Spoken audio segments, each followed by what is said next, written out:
Hi, I'm Caroline Leavitt. I'm the co-founder, along with Jenna Blum, of A Mighty Blaze, the book initiative that began just when the pandemic did, to help independent bookstores who had their doors shuttered, to help writers who had their tours canceled or who didn't have tours at all, and to help readers find new writers. First thing I have to say before I start talking about our fabulous guest today that I know you're all waiting for is that Sunday, September 11th, we at Mighty Blaze want to make sure you put the upcoming Salem Literary Festival on your calendars for September 8th through 11th. It's a Blaze favorite. It's presented by the Salem Athenaeum, and it's been inspiring writers and readers since 2008. This year's festival will feature over 50 noted authors, including Alex Harrow, Lev Rosen, Jennifer Lynn Barnes, and Jessamine Chan. It has adult, young adult, children's programming, and our own Jenna Blum will be kicking on our in-person events on Friday, September 9th. And I will be on a virtual panel Sunday, September 11th at 2. This year's festival is in person. You can go there, or you can have virtual program. Check out the schedule at salemlitfest.org, and you can follow them at your favorite social channels. Okay, so here comes the fun part. I'm so excited to host Jamie Ford. Not only is he one of my all-time favorite writers, but I got to meet him at a Pulpwood Queen festival, and he's now one of my favorite persons on the planet. Jamie Ford is the great-grandson of a Nevada mining pioneer, Ming Chung. His debut novel, Hotel on the Corner of Bitter and Sweet, spent 2 years on the New York Times bestseller list and won the 2010 Asian Pacific Award for Literature. He's also the author of Love and Other Consolation Prizes, Songs of Willow Frost. And his work has been translated into 35 languages. But today we're going to talk about his novel, which is, it's a Today Show Jenna Reed's pick, The Many Daughters of Afong May. It's really so much about love and what we inherit and mother and daughter love through the generations, but it's also about epigenetics, which is how trauma and memories can be inherited from one lifetime to the next. So hold on, because there are 7 sensational moys, starting with Afong, the first Chinese woman to set foot in America, Fei Moy, who in 1942 meets a pilot who leaves her message, "Find me." Don't you love that? There's Fei's mother, Lei King, who fights through a San Francisco plague and has a child, Zoe, who in 1927 goes to the notoriously experimental Summerhill school program and falls in love with what some would say was the wrong person. 2014, Zoe's granddaughter Greta loses both her dating app tech career and the person she loves. And we go in the future. In 2045, Dorothy is the one to experiment with new epigenetic technology. And her daughter, Annabelle, closes out this extraordinary novel in 2086. It's an instant New York Times bestseller. It's a Read with Jenna Today Show book club pick, as I said. Jenna Bush Hager also said it's one of the most beautiful books of motherhood and what we pass on to those who come after us. Before I start asking Jimmy questions, I want to tell all of you, please go to your favorite indie bookstore. Buy this book, buy all of Jamie's books. If you don't know where your favorite bookstore is, go to bookshop.org and they will direct you. Okay, so Jamie, thank you so much for being here. I'm so thrilled to have you here. That was quite the preamble. I wanted to take notes because I'm explaining this book in a short amount of time, but you did it beautifully. Well, I love the book. I absolutely love the book. So you've said that this book is for anyone with a complicated origin story. I love that. I love that. So I want to know, do you think there's anyone who really doesn't have a complicated origin story? And if they don't, is that lucky or unlucky? Yeah, I think we all have complicated origin stories on 2 different spectrums. I think it's probably the people in the middle that they're, I guess by this, there are people that can grow up very poor like I did, and then there are people that can grow up very wealthy and still have problems associated with that. But then there are people in the middle that maybe they don't have a complicated origin story. I was talking with a friend about this who has a husband who had a very safe, normal, nurturing Wow. family, I'm not sure if I believe it because I always think that like below the surface there's There's gotta something be else going on. something. How Yeah, is that possible? yeah, it seems like it was like Leave It to Beaver writ large in reality, and maybe there's a few lucky few, but most of us we're we grew up amid tragedy or we are a witness to tragedy. Yes. Oh, that's a really good line. So I know there's a really sensational inception story to this book. I always use the phrase, I always think that writers are sort of haunted into writing the books that they are writing. I wanted to know, I mean, I know the answer to this, but I want everybody to hear it. What was haunting you into writing this book? Oh, a bunch of things. Yeah, this is kind of a Dr. Phil moment, but there's the book is kind of my born out of my desire to rewrite the past. Honestly, Mhm. I lost my Chinese grandfather and both my parents by the time I was 31, and before that, I was just a self-absorbed 20-something, and I deeply regret not interviewing my parents and my grandfather. And once that door was closed and those questions remain unanswered, that's kind of one of the big regrets of my life, honestly. Um, and it's also, I do, I mean, I don't talk about this a lot, but I do have some unorthodox views about what we inherit. Right. And it was once I saw some sort of scientific veracity of it that suddenly I'm like, oh, okay, these crazy ideas aren't so crazy. They're actually, founded in science and biology Yeah. and make a lot of sense. Um, so yeah, those are the kind of things that drove me. Yeah, I want to talk more about transgenerational epigenetic inheritance, which I just love. I've always felt that, well, I've read recently that science has said that we have cellular memory of, you carry memories in you. Maybe you can't reach them, but from your great grandparents, you carry their traumas. It's in the cells. The cells remember. And if you're lucky enough, like Dorothy, or unlucky enough, you can remember that too. Yeah. So I wanted to ask you about your research. That must have been so totally fascinating. What surprised you the most about it? Um, yeah, that there was so much of it, honestly.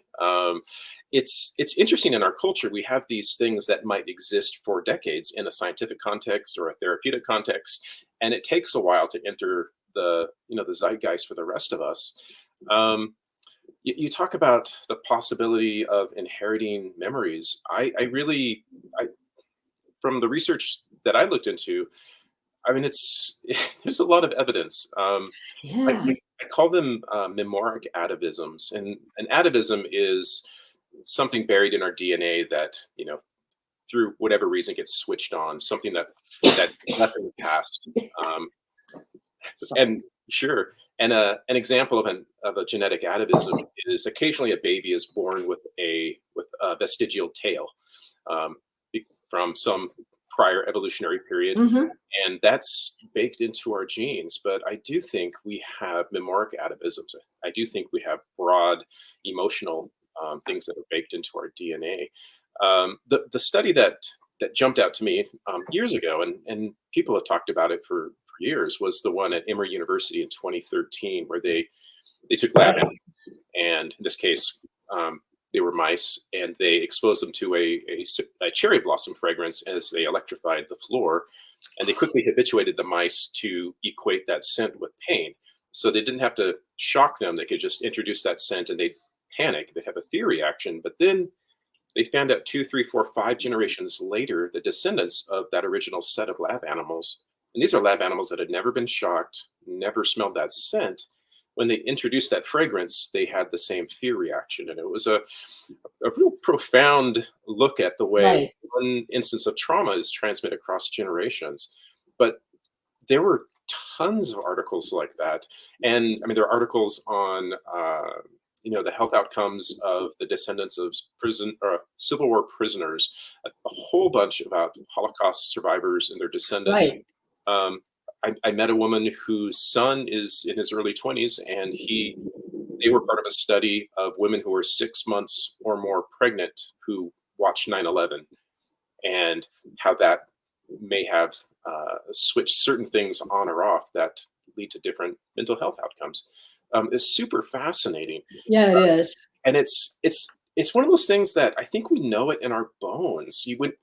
Every family has you'll have these anecdotes of like, okay, my little sister is behaving exactly like my grandmother, Right. and you see these patterns. The one that I also thought was really interesting was a study of. Sorry, everybody. I'm talking science, and everyone's No, like, no, no, this is great. I love this science. No, no, no. This um, is like but yeah, jazzy.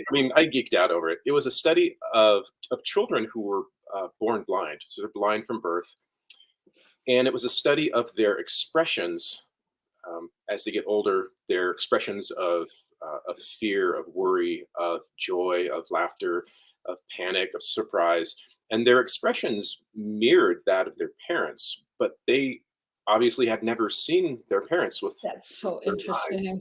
And it was a phenomenon that I later realized Darwin was the one that noticed this and wrote about it. And so there's just, if you pay attention, there's a lot going on below the There's a surface. lot going on. It's so funny. I've always felt that there was a scientific explanation for, what psychics do. I think Yeah. they're just dipping into whatever we all share and pulling out this information for us. Um, I wanted to talk to you about a quote you said, which I have a lot of quotes from you. You said, I was emo before emo was a term. I've tried writing stories that aren't love stories, but they just want to be there. So I shamelessly lean into it. I love that. Why would you not want to write a love story? I know I with my What first book, else is there? I know it's like it's the most you know central part of the human condition, I think, in a positive way. And I remember I was signing books at like at Barnes and Noble, and a woman came up to me and asked, she wasn't there for the book event. She just happened to be there. And she just said, "What's your book about?" And I said, "Well, it's a love story." And I didn't even get the word story out. And she just grimaced like, "Oh, I hate love stories." Like Really? love stories were her kryptonite. And I felt, she was obviously a very coarse I person was with, going to say she must be a fun person to hang yeah, out with. unfiltered of these opinions. And I thought, man, Valentine's Day must suck in your household. But we're all built differently. There We're isn't all really different. a right or wrong. But my books are probably more right for people that that They're want human. They're emotional. just every page was like a beating heart. Oh, I also want to say to anybody out there, if you have questions for Jamie, pop them in the chat and we will ask them. Yeah, I please do. wanted to ask you about the structure. First of all, I loved that instead of saying part one, part two, part three, you had act one, act two, act three. I like that's really cool. So I wanted to ask you, first of all, what made you decide to do it in acts? And second of all, how difficult was it to trace all these interwoven stories of mothers and daughters, and each one referred back to another one? It's like I believe it's Faye sees the pilot and the plane, and later Annabelle, decades later, is drawing the same plane. And when I saw that, it was like an electric shock. I thought, that's brilliant. How did you do that? Oh So yeah. tell us about the writing process. Yeah, you mentioned breaking the book into acts. Right. I did that. There was a quote by Harlan Ellison who said, "The best thing we can hope for in life is to have a good third act." And Right. my grandfather, some of his best, the best moments of his life were probably between the years of 88 and 92. And so that's always been in my Mhm. mind. So I broke it into acts, almost in like tribute to him. But Oh, I love weaving it that. all together, it tied my brain in knots. It was like halfway through the book, I just wasn't sure I could stick the landing. I'm not gonna lie, maybe for some people it's not so challenging, but for me it was like trying to solve a Rubik's Cube in the dark. It Did you was make charts? Did you have charts or yeah. post-its or What it began as, it was an 8-page synopsis of basically the plot of the book and then each of the characters and their arc, if you will. It was very fairly simple, but I didn't know how I was going to tell the story or in what order. And I started in one place, and then I just it was weird because I look at the next characters and they're like, okay, this feels like the right note. It's like sometimes if you're composing music, and I'm not a musician, but both of my sons are, certain notes just fit. And I'm sure there's Right, a theoretical reason of why they're pleasing right. to the ear. But for me, it was like, okay, I need to go to this time period and then to this time period and then to this time period. And normally I write start to finish. But this one, I wrote about 100 pages and then I had to stop 'cause I could not keep track of everything. And I wrote every character's uh, narrative really, really rough, and got all of those framed out. And then I wove them together to try to create the right tempo. Well, you did. It's like it's so seamless. I was just looking at it and thinking, how did you know to put this character ahead of this other character's story? And then the ending, of course, which is my next question, the ending goes into, I think it's 2086, right? Mhm. 2086 with Annabelle, which is amazing. And that makes this speculative fiction. So I want to know, what was it like for you to write speculative fiction? Were you nervous? Was it fun? Um, It's what I've always wanted to do. Um, really? Oh, yeah, that's interesting. yeah. I grew up, reading softer sci-fi and speculative fiction that was, really made popular in the 60s and 70s.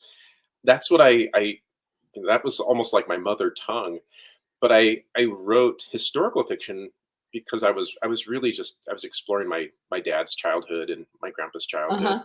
And but then I sort of created this box of expectation that I was just a historical fiction author. And I I didn't I was successful at it, but I didn't mean to end up in a box of of my own creation, really. And so, I just the thought of combining the two seemed like a natural extension of what I do and what I want to do. It And was then extraordinary. yeah, it just and I see so many literary authors just blurring genres, which I think is Right, wonderful. I don't think it's always useful to put readers into camps because then we right. miss out on other stuff that's incredible. Um, and some people are like, I don't like this type of book, but there's a type of book in that category that you would love if you That just you would gave. love. That's right. That's absolutely right. This is a weird question, but I like weird questions. I am dying to know what happens in the generation after Annabelle. Ooh. Did you have you I just wanted to know. Do you Hmm. know, or are you not gonna tell us? Well, I've been kicking around the idea of a companion book, but I think I'm not going to go there. I started to go there a while back, and not a sequel, but a sort of a Right. companion book. And at this point, I think I could only screw it up, so I should leave it alone. Um, but I like ending books in a way that at the end of the story, a new story is beginning. And that story exists in the Right. imagination of readers. And I could never come up with anything that could compete with their own, the ending that they write for those characters in their own minds. And so it's like the end of Casablanca. I want to know Right, right, what happened to Rick and Ilsa 20 years later, but right, it but it might not be as wonderful as the movie right. itself, and so it's best to leave that alone. I always call that the never-ending story Yeah, because then you close and you still think about it. So I want to talk about the weather in the book. There's like sure. tsunamis and storms, heavy, heavy rains, and I loved it. I loved it that there was all that dramatic weather. But I was wondering, like, did you plan for those weather events to happen? And what do you think they mean? I think there's one quote in the book where someone says weather is not always bad, but I forget the rest of the quote. Mm. It's I Dorothy's narrative is set in Seattle in 2045, and I needed something to really identify that time period, and something something larger than just you know the cost of housing has tripled, and Right. we still don't have healthcare or something like that. Something that's just uh, global and dramatic. And I didn't in any way write it to be this treatise on global warming. And I don't really dive into that. It's just a fact in the book. It's just a fact, Yeah. right? Right. And I live in central Montana, and we haven't had a white Christmas in years.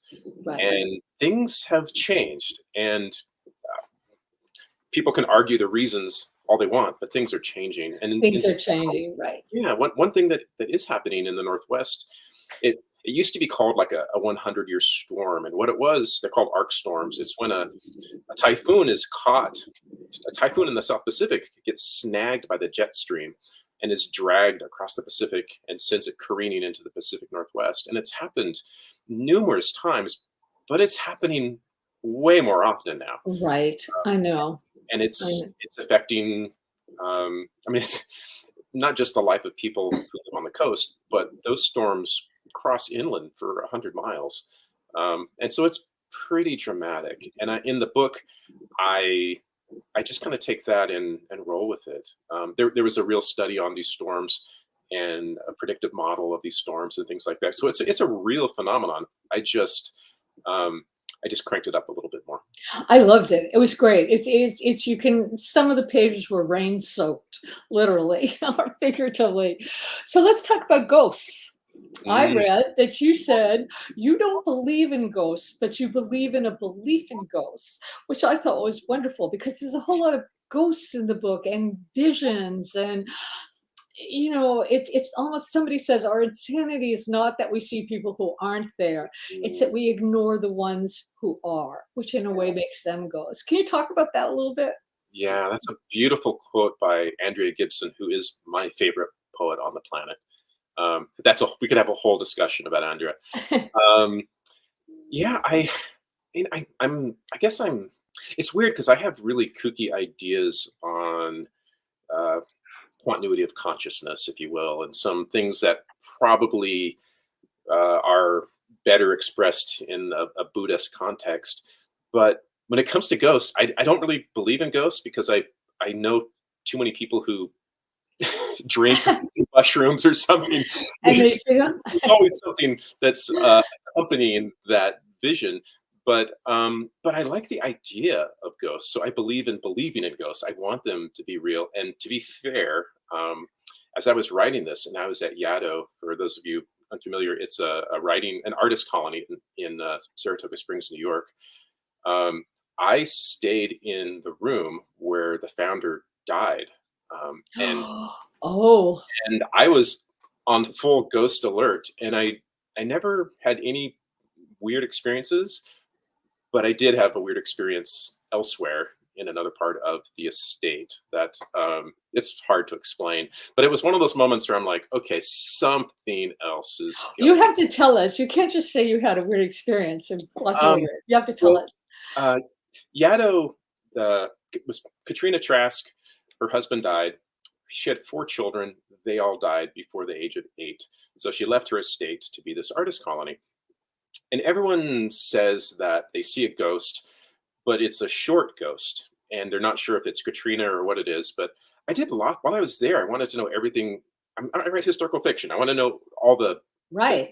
the stuff that's kind of under the surface about this family. Um, and I mean, they're buried on site. There's 4 lakes, and each lake is named after one of the children who died. It's part of that space. And I was in a studio with one of the other artists, and we're listening to ambient music and having lunch. And we're in this area. I mean, a couple hundred yards removed from any other building, and it's winter. There's no one around. We're in the forest basically, and I'm listening, and I hear a little girl laughing, Oh, I love it. and I'm listening, and I'm like, and I turn to my friend, and he goes, "Do you hear that girl laughing?" And Oh. we played back the song. There's no vocals at all. We don't know where it came Oh from. my God, I love that. Do you want to go back and see Yeah, if oh it's yeah, there? yeah, totally. Oh yeah, And I definitely it would was too. I it's one want of to those ask things where I really felt it was the daughter, Christina, who was 8 years old when she died. So it was, I you, that's it incredible. I had it changed my opinion of certain things. Yeah, well, I read a lot of quantum physics for the lay Mm, person, and one of the things they say, which relates to your book, is that time is a man-made construct, that actually the past, the present, and the future are all sort of happening at the same time. And if you can sort of dip into them, and I felt that was really relatable to your book because you have all these time periods, but they're intersecting in the yeah. most interesting way, in the most interesting way. So I want to ask you, do you think the characters remember their past in very specific ways? Do you think we can remember the future? I actually do.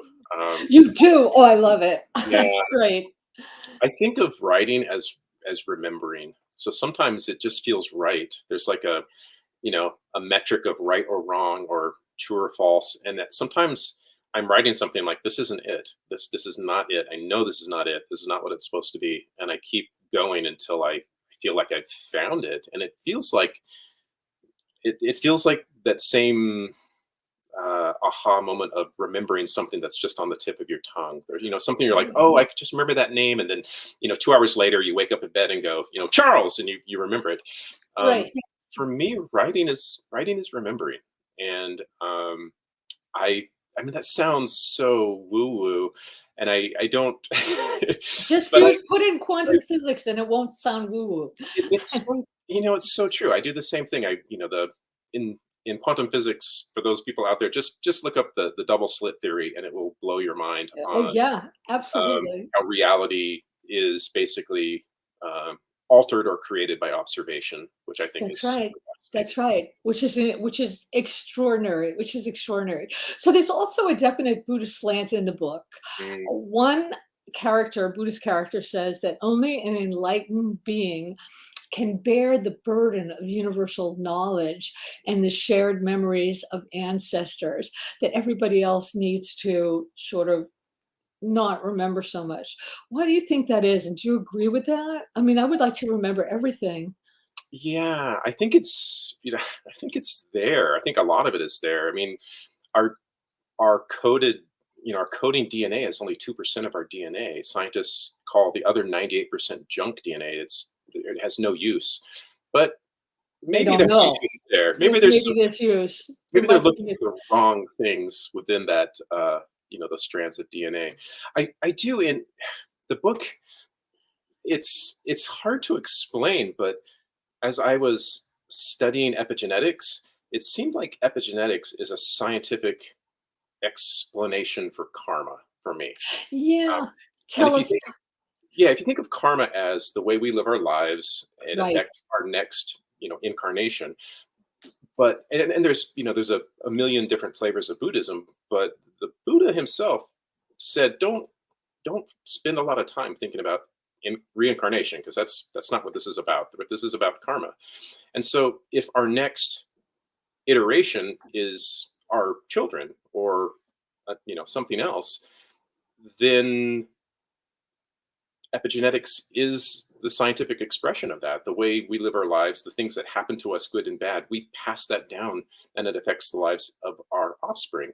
And so for me, it was like epigenetics or karma was like the dogmatized version of epigenetics. I love that. That's great. I also read another thing where you said that Pat Conroy's book changed you from a writer to a storyteller.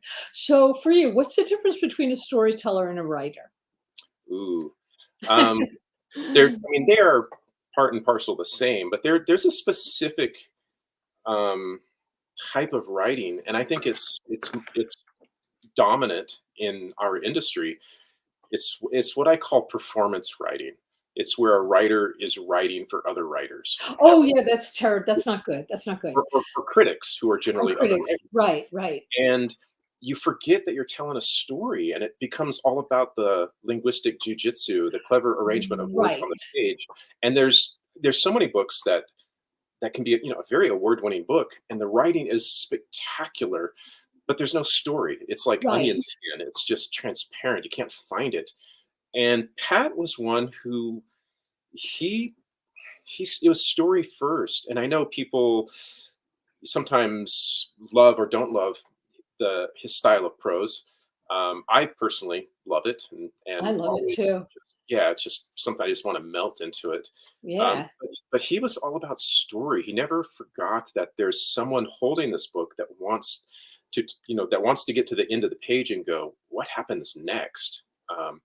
As opposed to, wow, that's, the phrasing of that is so beautiful, which it is, but there's no reason to turn the page. Right. So Right. I think there's definitely a difference between performance writers and storytellers. Tell us about the Van Halen quote and the connection to your work. Oh, Van Halen. Um, yeah, it was my son Taylor. Both my sons are musicians, but when Taylor was 12, he came up to me and he said, "Dad, have you heard of this band called Van Halen?" And I just had this Oh. weird look on my face, like, "Yes, where did you hear them?" Because we listened to Radio Disney and stuff like that at the time, and he found them on YouTube and just declared them as the most incredible band in the world. And I thought it was hilarious, but also kind of weird because my first concert was Van Halen. And That's like the book. It's like yeah, memories coming down. totally. And I Right. was also into the band Genesis, and about a month later, Taylor found Genesis and declared them the best band ever. And now he plays in a math rock band, which is kind of an evolution of that type of music. But yeah, it was one of those moments where I did think like, okay, in addition to inheriting, the same overbite and hairline, maybe he's inherited my dubious taste in hair metal or something like that. And I think there's something to that. There's something to that. The most important thing I forgot to mention, that your book is going to be a TV show produced by Jenna Bush, which is amazing, amazing. So I wanted to know, do you have any idea of like how you envision this as a TV show? Do you think visually when you think Mm. about it? Are you going to have a cameo in I'm that one weird author. I have no desire to have a cameo. I know because of Stephen King and Alfred Hitchcock, Stephanie Meyer was in her movies. I just I just want to watch and be eating popcorn. I don't want to see myself and go, "Oh shoot, I should have worked out more" or something like that. It's gonna I distract you I from the always story. wonder. But so this is really exciting. I mean, have you It seen the is. script or it's not even written yet or?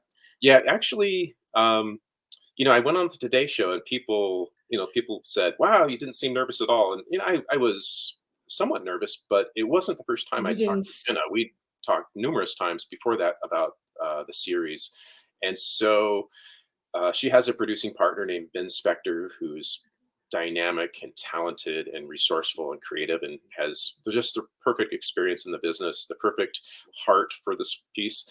And they already have a screenwriter who's been working on it for probably 2 months now. And you know, the vision is a 3 season, 8 episodes per season kind of series, and it may change.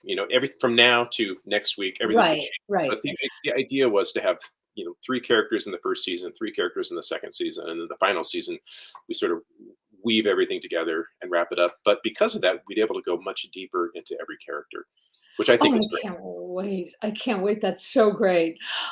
So here's another weird question. Mhm. What do you think of neurotropic drugs? Oh, If it's not too personal, do you use any? like psychotropic, like Yeah, like psychotropic or like neurotropic stuff where there are I'm a big chemicals. fan. Yeah, I'm a big me fan. me too, actually. There are, like, chemicals that can make your anxiety disappear, they can make you stronger, they can make you think harder, and there's a whole thing now with the wonders of, psilocybin, which was anathema Mhm. when when No, I was in school, but now it can make people who are it I'm changes your mind. It we're- changes your mind. Michael Pollan wrote a wonderful book about yep. that. Yeah, Michael, the Michael Pollan book, I recommend to anybody. If you're at, we are just saddled with this cultural baggage Right. regarding pharmacology and natural pharmacology, and there are some substances that are addictive, and then there are some that are not, and They don't no know one it. That's has right. died of a psilocybin overdose or anything like that. That's And so right. they're really they lumped all of these compounds into one category and banned them all for 70 years when there's wonderful therapeutic uses. And they were like Cary Grant, the actor Cary Grant, did It was an LSD. Yeah, a lot of acid.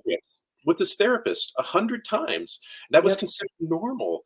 And then it got woven into the counterculture movement and freaked out those in power, and they just want to ban everything. So no, I'm a Right. big proponent of using them and using them safely. And I think there needs to be a lot of clinical study on those. And there's a university, maybe I shouldn't say, but I did research at a certain university, and they're within the medical department, and they're basically laying the groundwork for psilocybin studies, Oh, um, that's great. That's which is great. hard to do in the past, but now they can.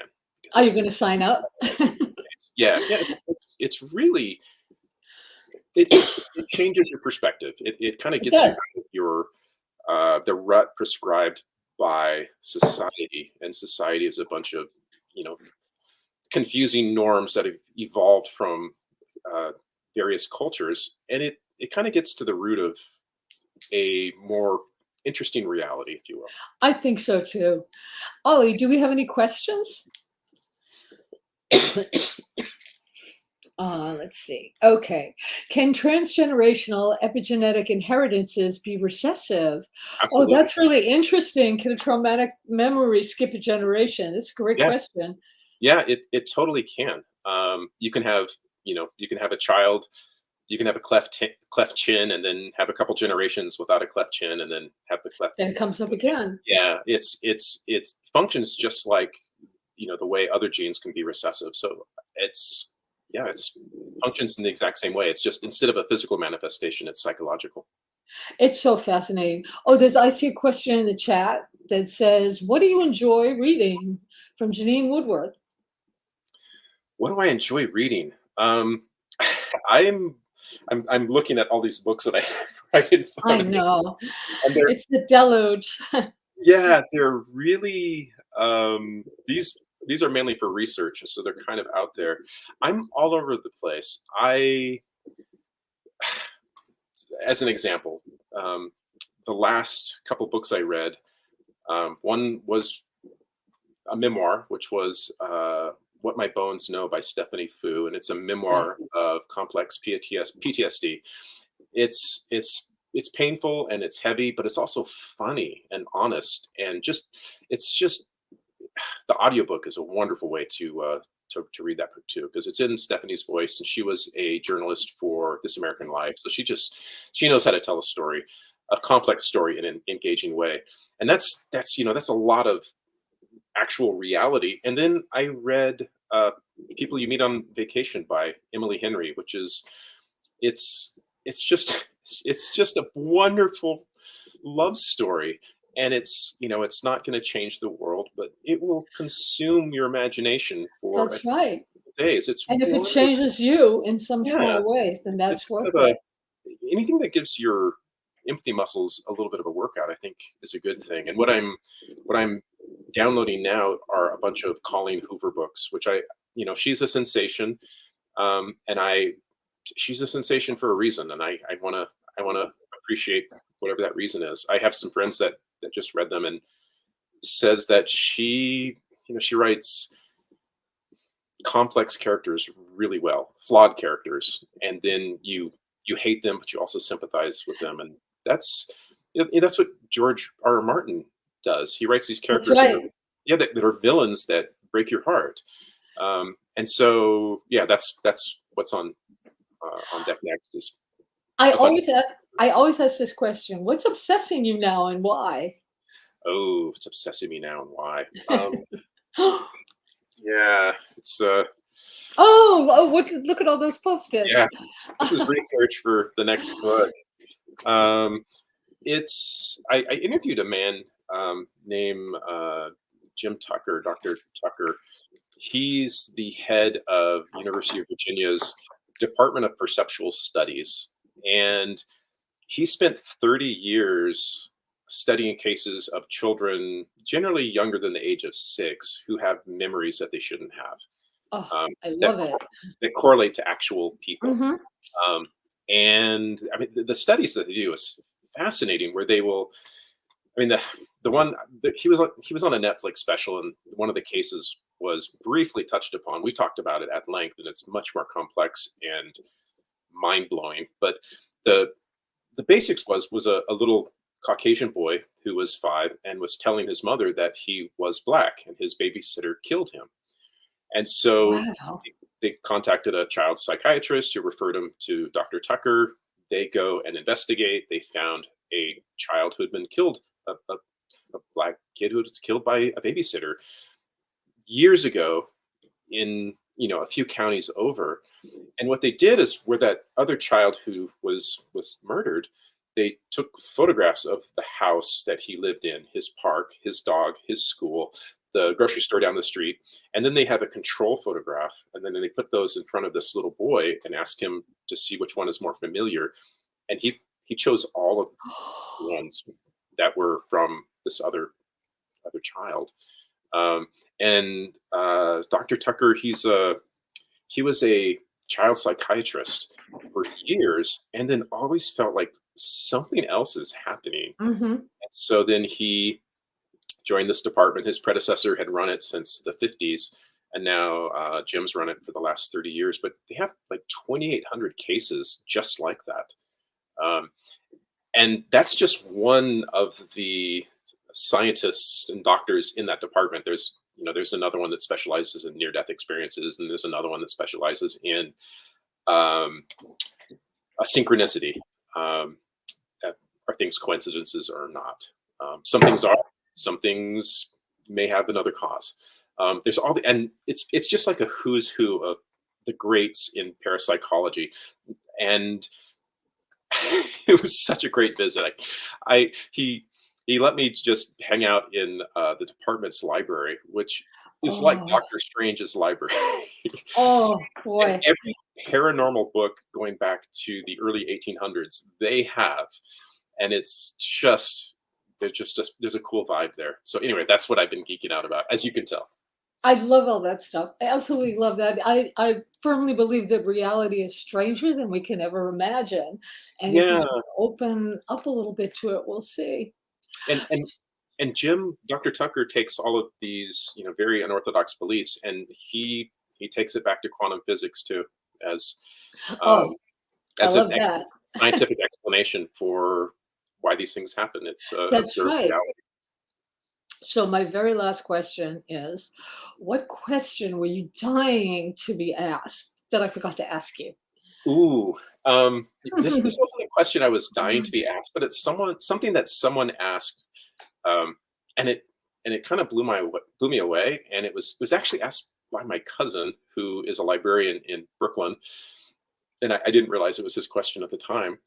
But it was about the book. He said, my main character is Dorothy, and she's in Seattle, and Seattle's nickname is the Emerald City.